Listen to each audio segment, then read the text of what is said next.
History doesn't repeat itself, but it often rhymes.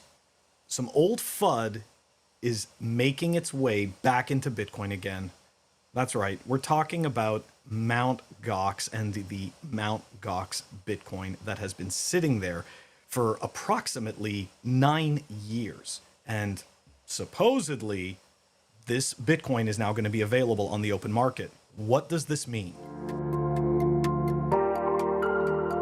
Welcome back, everyone. Let's dive into this, some old FUD. I remember when I first heard of Mt. GOX and the Mt. GOX FUD, this was for me back in 2017, 2018. I didn't know what it meant, but for the people who didn't understand, it had them worried.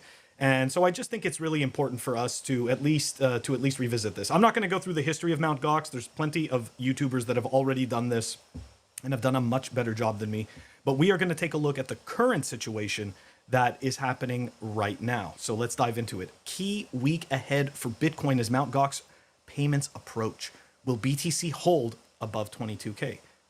I don't really care about that. I'm more about the zooming out and the overall picture, right? So let's dive into it and look at it from that perspective. In 2014, Mt. GOX suspended its trading services, shut down its website and exchange services, and filed for bankruptcy protection from its creditors after the platform was hacked.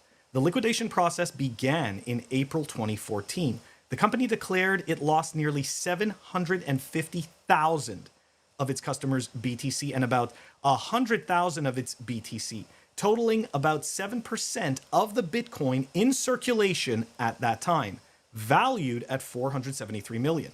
According to an announcement released by Mt. GOX trustee Nobuyuki Kobayashi in early January, Mt. GOX's creditors have until March 10th to choose a payment method divided into 4 groups.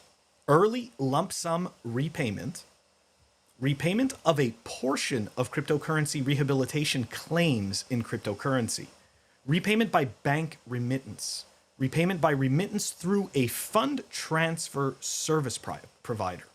The question of whether it will affect the price of Bitcoin has emerged. Strategists at financial services firm UBS, James Malcolm and Ivan Kachkovitsky, have stated that the Mt. GOX payouts are unlikely to destabilize the value of BTC.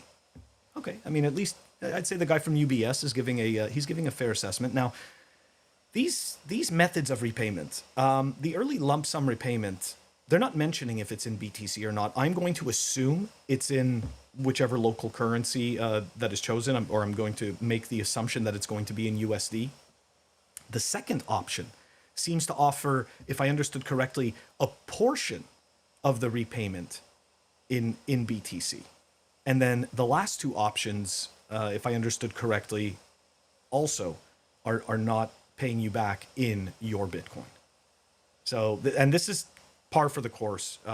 In any of these types of situations, this is one of the reasons that we say not to keep your coins on an exchange, because God forbid when an exchange does go bust, more often than not, you are not going to be getting your BTC back. You are going to get a nominal USD value back of BTC at the time, or at a time that they specifically choose.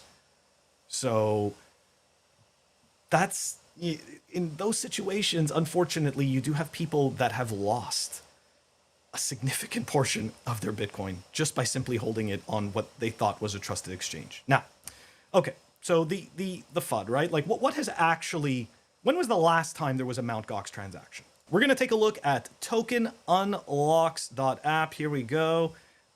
This one specifically is for Mt. GOX, okay? And we can see here that the total BTC that they had was 162,105, and the remaining that they still have to distribute is 137,890.98. So we could see here from the dates, essentially the last time anything moved from Mt. GOX was 2018. And we can see the actual addresses here. We can see the amount of BTC that they have and what the USD value is worth. And we can see here that all of these addresses simply have no activity. So the last time we saw anything was 2018. Now, since 2018, we've watched Bitcoin go from approximately $3,500 in fiat exchange to 69K in fiat exchange. So when we zoom out, the first portion of coins that were distributed, did it really matter? Didn't really matter.